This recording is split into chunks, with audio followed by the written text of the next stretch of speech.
Sam Harris abre su libro Libre Albedrío con la historia de un crimen atroz. En 2007, en un pacífico pueblo estadounidense, dos hombres irrumpieron en una casa antes del amanecer y golpearon al dueño con un bate de béisbol mientras dormía. Luego subieron al piso superior, donde su esposa e hijas descansaban. Tras atar a las niñas a la cama, uno de los agresores llevó a la madre al banco, donde ella retiró $15,000 y se los entregó. De regreso a la casa, los criminales repartieron el dinero y sometieron a la hija mayor a una atrocidad indescriptible. Cuando el padre intentó reaccionar, los atacantes rociaron la casa con gasolina y la incendiaron. Él logró escapar, pero su esposa y sus hijas perecieron asfixiadas por el humo. Más tarde, cuando la policía interrogó a uno de los criminales y le preguntó por qué no había desatado a las mujeres antes de incendiar la casa, su respuesta fue escalofriante: no se me ocurrió. ¿Por qué Harris relata esta historia? El horror que nos provoca lo sucedido parte de la suposición de que estos hombres pudieron haber actuado de otra manera, pero no lo hicieron. Lo que nos indigna es la deliberada crueldad de sus actos, más que los factores que moldearon sus vidas. El hecho de que uno de ellos fuera víctima de abusos en la infancia o que el otro hubiera intentado acabar con su vida recientemente por remordimiento nos resulta irrelevante. Harris condena su conducta, pero también plantea una inquietante reflexión. Si alguien estuviera obligado a intercambiarse por uno de ellos, con los mismos genes, la misma historia de vida e incluso la misma alma, actuaría de la misma manera. El libre albedrío ha sido un tema central en la filosofía, pero en tiempos recientes ha cobrado aún más relevancia con los avances en neurociencia. Harris cita estudios que demuestran que las decisiones, desde levantar un brazo hasta mover una silla, se generan en el cerebro antes de que seamos conscientes de haberlas tomado. En otras palabras, nuestro cerebro nos hace creer en la ilusión del libre albedrío. Sin embargo, según Harris, nuestros pensamientos y acciones no son más que el producto de la actividad neuronal y el estado de nuestro cerebro en cada momento.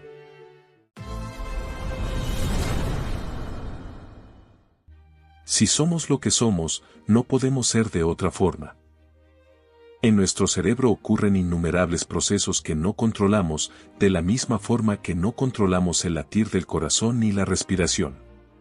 No decidimos conscientemente qué vamos a pensar, los pensamientos simplemente emergen. Las decisiones no se generan desde la conciencia, se manifiestan en ella.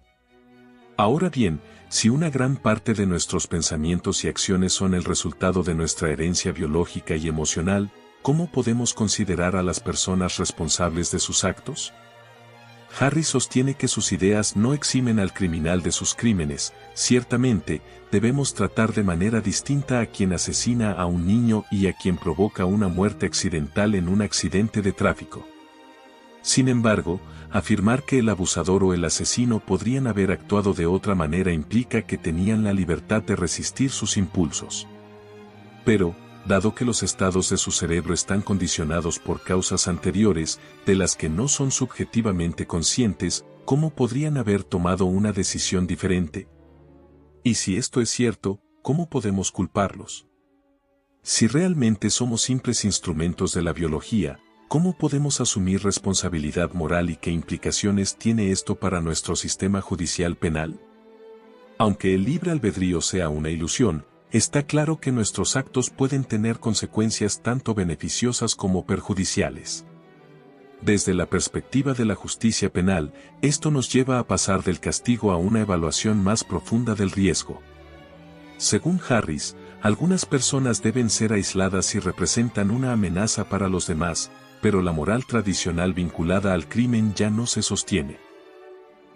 ¿De dónde nacen nuestras decisiones? Harris sostiene que no somos los arquitectos de nuestros deseos, estos no son impuestos por el cosmos de una manera que resulta completamente ajena a nuestra comprensión. Tenemos sed y nos bebemos un vaso de agua, no un vaso de zumo. ¿Por qué no elegimos el zumo? Simplemente no se nos ocurre, de la misma forma que a un hombre no se le ocurrió liberar a sus víctimas de la cama antes de que el fuego comenzara. Harris enfatiza que, aunque existe una distinción clara entre los estados volitivos y no volitivos de la mente, que se rigen por sistemas cerebrales diferentes, la conciencia es real.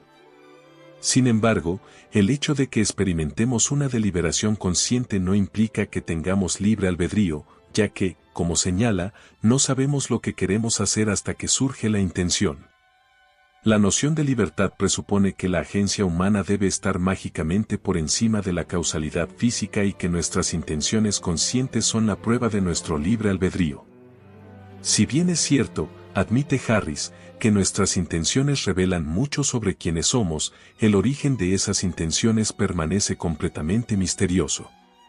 La tesis controvertida de Harris es que nuestra atribución de la agencia, la justificación de lo que hemos hecho, siempre es errónea. Tendemos a elaborar causas después de los hechos para dar coherencia a nuestra mente, pero la realidad es que no sabemos por qué actuamos como actuamos. Hacemos lo que hacemos, y no tiene sentido afirmar que podríamos haber hecho algo diferente. O, dicho de otro modo, podemos hacer lo que decidamos hacer, pero no podemos decidir lo que vamos a decidir. La ilusión del libre albedrío. La idea de que el libre albedrío es una ilusión ha sido defendida por numerosos filósofos a lo largo de la historia.